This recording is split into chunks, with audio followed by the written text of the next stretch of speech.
Hi there, my name's Ischa Ropert and welcome to the Higher Life, where I take concepts considered esoteric, spiritual, new age and psychological and unpack how you can extract the wisdom of these to live in a truly empowered way.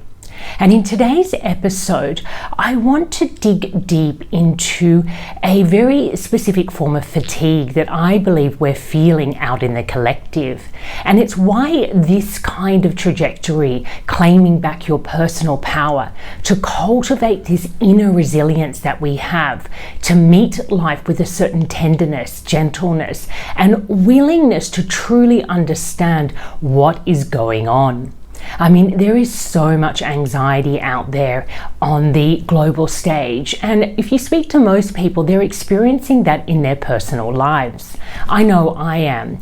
This deep sense of unease about, what is the future going to bring, and how can we meet it in a way that could actually transform our reality. I mean, that is the true power of any single human being, that as consciousness, we have the capacity to shape the quality of that consciousness. And at the moment, that would be what the highest potential of humanity would look like. This capacity to turn inwards and to consciously cultivate the quality of consciousness. It really is a beautiful way to master being human on the earth plane. So today's topic, it is what I call privilege fatigue, and I want to really unpack this. Now, if you've been following this work for a while, you'll know that one of the beliefs that I have about how this transformation is happening out in the collective is that it's really starting to take hold in the middle class. That is that there's this ever increasing community within the whole of humanity, or tribe, one could say, this middle class where people are living in a certain level of comfort, they're educated, they have access to all these different opportunities to develop themselves, and they probably have been able to do that for at least one or two generations.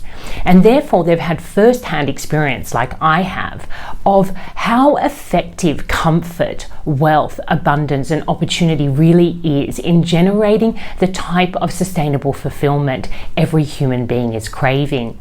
And I think what we've come to understand is there is a certain myth or lie around this belief that once you reach a certain level of affluence, you're going to be okay. You're going to feel good, you're going to be happy, you're not going to suffer from the kind of anxieties and fears that come with living in a scarcity situation.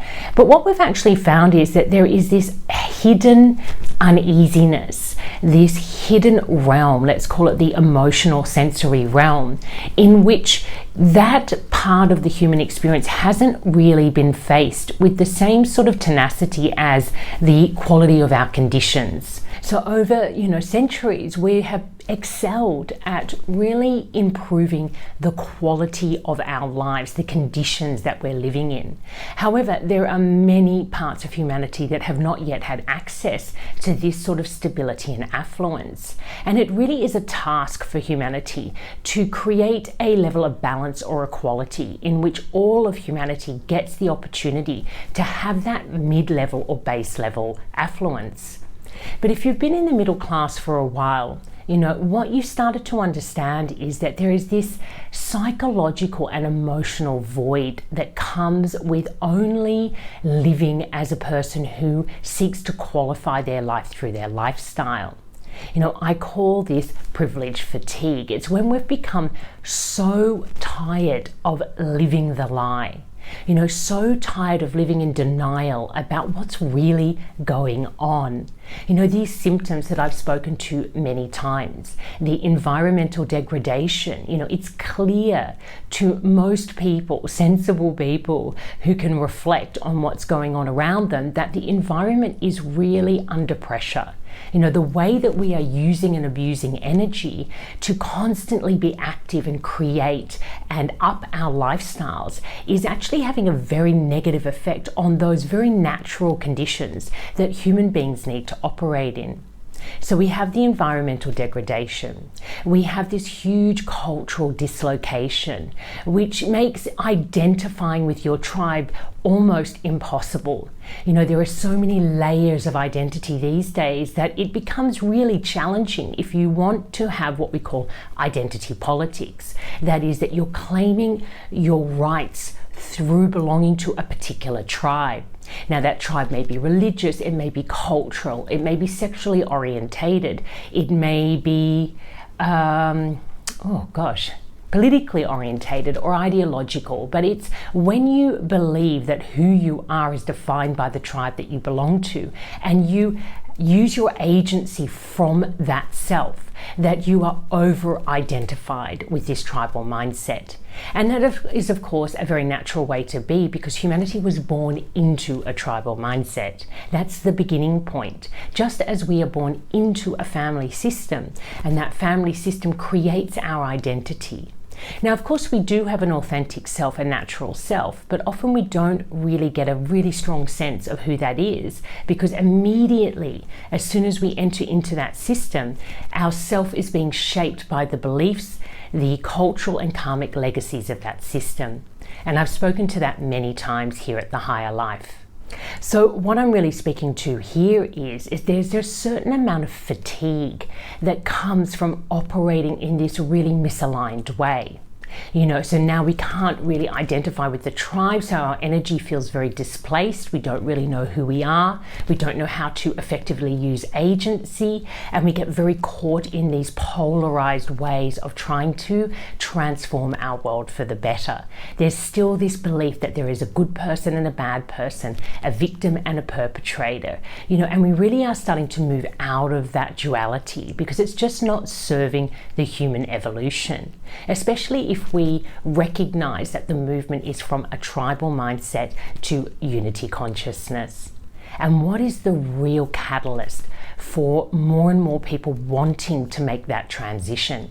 Well, it's just purely being so exhausted by trying to maintain a system that no longer works, internally in your psychology as well as out there in the collective.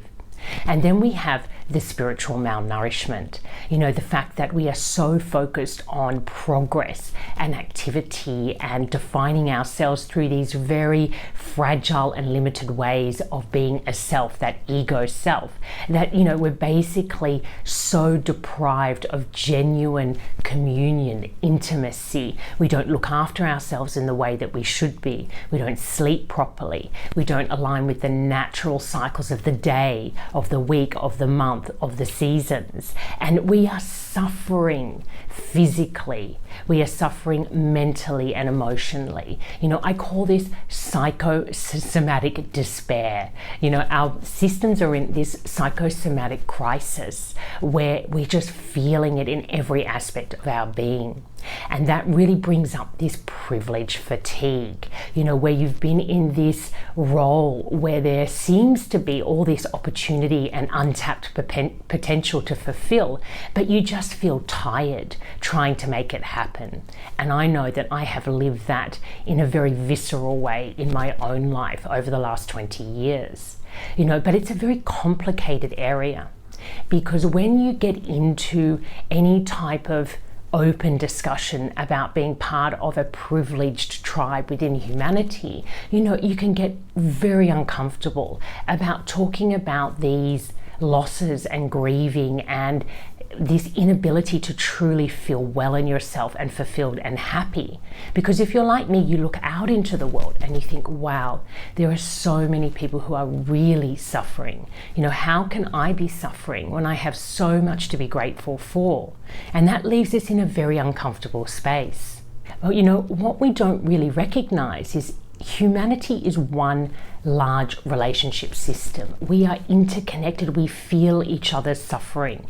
Now, we may be disassociated from that, and many people are, especially people who do have a lot in their lives and they don't want to feel that guilt. They don't want to feel that despair about all the other people that don't have what they have. They just want to enjoy what they have. Maybe they have lots of stories about why they're entitled to that. And that's fair enough. However, in my experience, I find that there is something really unsettling and disturbing about being part of this larger species and seeing my fellow humans struggle to have even their basic needs met, but also that I'm in this other space which a lot of those people are aspiring to, and I know that it isn't really doing the job. We're not really happier. Yes, absolutely, we're healthier and happier and we can offer our children more. But if you're part of the middle class like I am, what we tend to do now is even try to up the game. So our children now have to be more educated. They have to perform at higher standards. We're also trying to encourage them into social and emotional intelligence, but at the same time condemning them for not being as resilient and robust as previous generations. It must be very confusing to be a young human at this time in history. So what does this all mean? And why am I bringing it to you now? Well, a lot of the work that I do here at the Higher Life Academy is about filling an education gap for humanity. It is this idea that if we come to understand that our highest potential at this time in history is to turn inwards and to start cultivating a really healthy and robust inner world by building off this inner resourcefulness we have for compassion, for curiosity, for playfulness, for the ability to evolve beyond our limited thinking. We have the capacity to observe our own experience. And there are so many other species that just aren't able to do that. We may be the only one, or at least the only one that we know of today, that can actually create space between a lived experience and learning from that lived experience. So that means that our process of evolution is by recognizing what serves humanity and what no longer works. If we're looking out into the world, we can see that this progress mindset, using energy to continually develop and build on ourselves, isn't really serving our well-being anymore. The symptoms are just too strong. When we come back to that environmental degradation, the capacity, the dislocation from identity, and that spiritual malnourishment, we don't feel genuinely intimate with ourselves and with others. And our body is fatigued, our mind is stressed, our emotions are volatile.